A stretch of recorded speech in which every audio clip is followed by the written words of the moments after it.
Hi everyone, and welcome to our channel, Football Stories.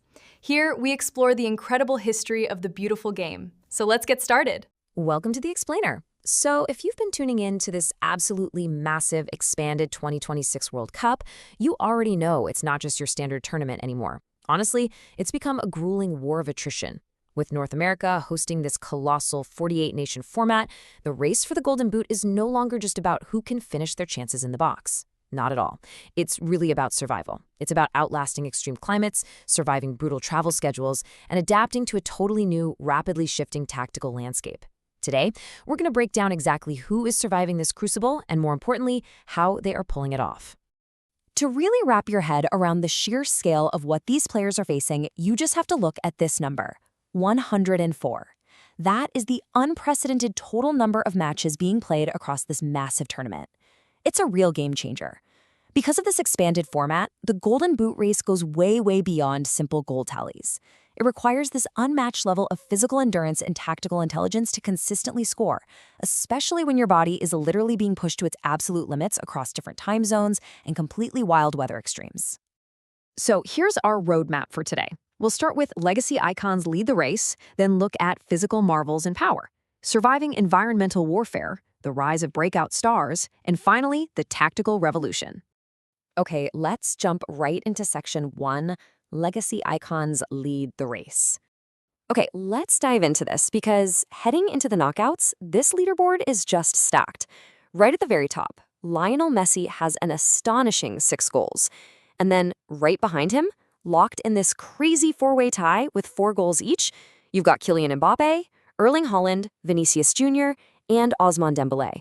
I mean, it is a staggering lineup of elite talent, for sure. But that gap at the top, it's undeniable. Which brings us to the central question of the tournament so far. Can anyone actually catch Lionel Messi?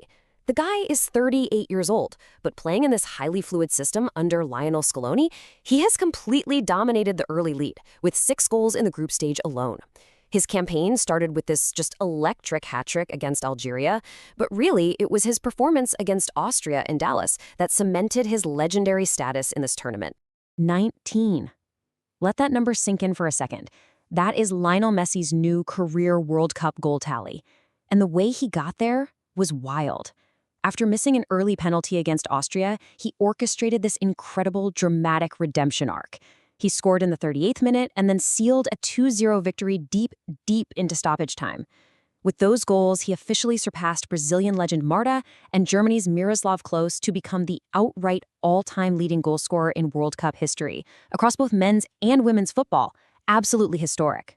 But chasing him down are 2 completely different types of threats. On one side, you have Kylian Mbappé.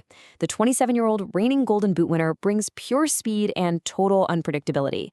He recently pushed through these severe, match-delaying thunderstorms in Philadelphia to score a brace against Iraq, elevating his career World Cup goal tally to 16, which actually ties him with Miroslav Klose.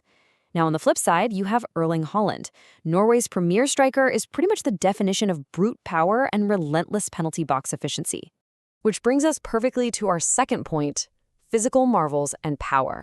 Just look at Erling Haaland's terrifying efficiency. He boasts a 1.13 goals per game ratio in international play. I mean, standing at 1.95 meters, he is a total physical outlier. In his very first 2 career World Cup appearances, he scored back-to-back braces against Iraq and Senegal. And that Senegal game, wow. He capped off a rapid counterattack with his left foot and then just 10 minutes later, literally fought off these physical defenders to volley home with his right. He's just an absolute force of nature in the box. But you know, brute power isn't the only physical weapon we're seeing on display. Contrast Haaland's size with Ousmane Dembele's lightning speed.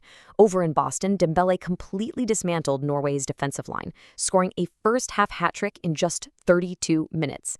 This wasn't just a great game, it was downright historic. It's the second fastest hat-trick in World Cup history. He's trailing only Eric Probst's 24-minute record all the way back in 1954.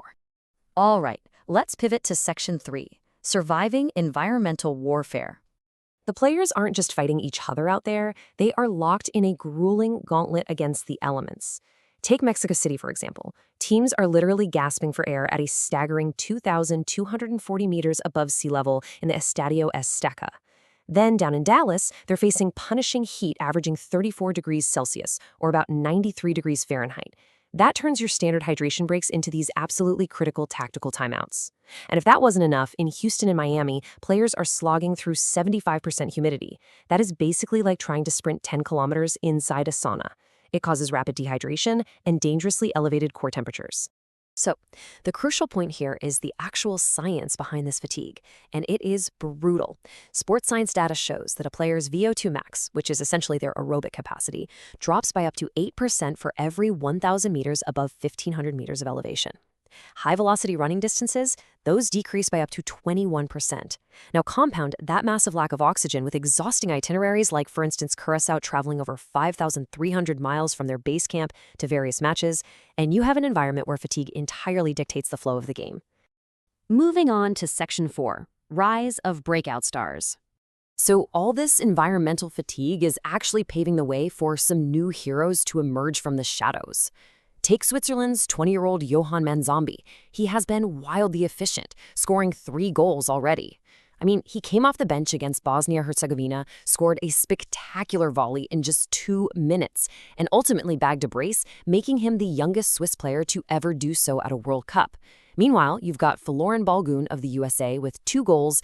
He is fully embracing that co-hosting pressure, right? He opened with a brace against Paraguay and is now actively chasing down Landon Donovan's American scoring records.